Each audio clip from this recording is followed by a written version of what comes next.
Sorry sorry sorry, ఇది నా room అనుకున్నాను. ఇది నీ రూమే.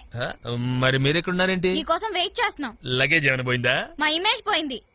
విడిదింట్లో అంతా నువ్వు తాగడ చేస్తున్నావు అంటే నమ్మలేదు, కానీ ఇప్పుడు కళ్ళారా చూసాక నమ్మక తప్పట్లేదు. చా, అందరితో పెద్ద గొప్పగా చెప్పాను మా వెంకీ అలాంటోడు కాదని. నేను అలాంటి వాడినే పింకి, అలాంటి వాడినే. ఏదో ఒక్క విస్కీనే అన్నారు కదా అని ఓకే అన్నాను, కానీ దుర్మార్గులు అందరూ కూల్ డ్రింక్ కలిపేశారు, తేడా వచ్చేసింది. పదవే, తాగుబోతుంటే మనకు మాట్లాడి పింకి ఇంకేం చెప్పద్దు. రేపు పెద్దంత ఫోన్ మాట్లాడిస్తాను, నువ్వేం చెప్పాలనుకున్నా ఆయనతో చెప్పుకో. అంత పెద్ద శిక్ష వేయకు పింకి, నేను తప్పు చేశా, మహాపాపం చేశా. నాకు ఇంకొక అవకాశం పింకి. ఏ వెళ్ళి ఇంకో 4 కూల్ డ్రింకులు తాగొస్తావా? తాగడానికి కాదు, మానేయడానికి అవకాశం. కానీ అంకుల్ కి మాత్రం ఈ విషయం చెప్పదు పింకి. నువ్వు ఏం చెప్తే అది చేస్తా. ఏం చేస్తున్నావు? నీ కాళ్ళు పట్టుకొని బతిమాలుతున్నాను పింకి. నువ్వు పట్టుకుంది నా కాళ్ళు కాదు, మంచం కోళ్లు. కదవే. అంతే కేసునా మనకి? కాళ్ళు అనుకున్నానే.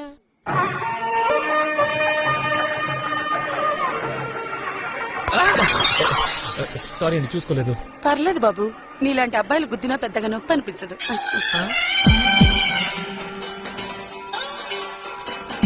అదండి అయిపోయారే. ఆ కుర్రోడు మా ఆవిడికి డాష్ ఇచ్చాడు, పైగా మాట్లాడాడు. ఈ పెళ్లి అయ్యేదాకా వాడిని ఫాలో చేయడం బెటర్. కుర్రాడిని చూస్తే ఆ టైప్ అనిపించట్లేదే. కుర్రాడు కాకపోవచ్చు, మా ఆవిడ అదే టైప్. అదే నా భయం.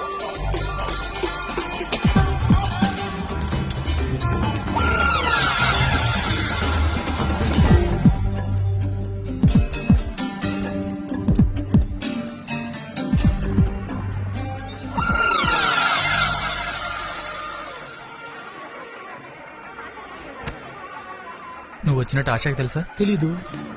ఇంకా సేపట్లో ఆశ ఇక్కడికి వస్తుందని తెలుసా? తెలుసు. నువ్వేం అనుకోపోతే నేను 3 ముళ్ళు వేసేదాకా తనకు కనపడకుండా తిరుగు ప్లీజ్. చచ్చా, నువ్వు మరీ అంత బతిమాలక్కర్లేదురా.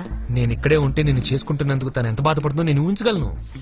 బా, ఇప్పుడు ఇవన్నీ మనం మాట్లాడుకోవడం అవసరమా? అవతలికి వెళ్ళు ప్లీజ్. ఓకే ఓకే, వెళ్ళు.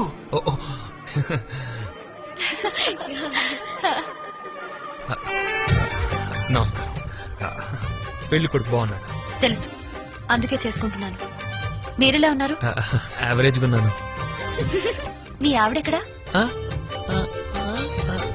పాపమే, ఆశకు నిజం చెప్పేసా అని చెప్పేద్దామా? మనకెందుకో, నువ్వు నోరు మూసుకో. ఇక్కడెక్కడ ఉంది? ఎక్కడా? అదిగో.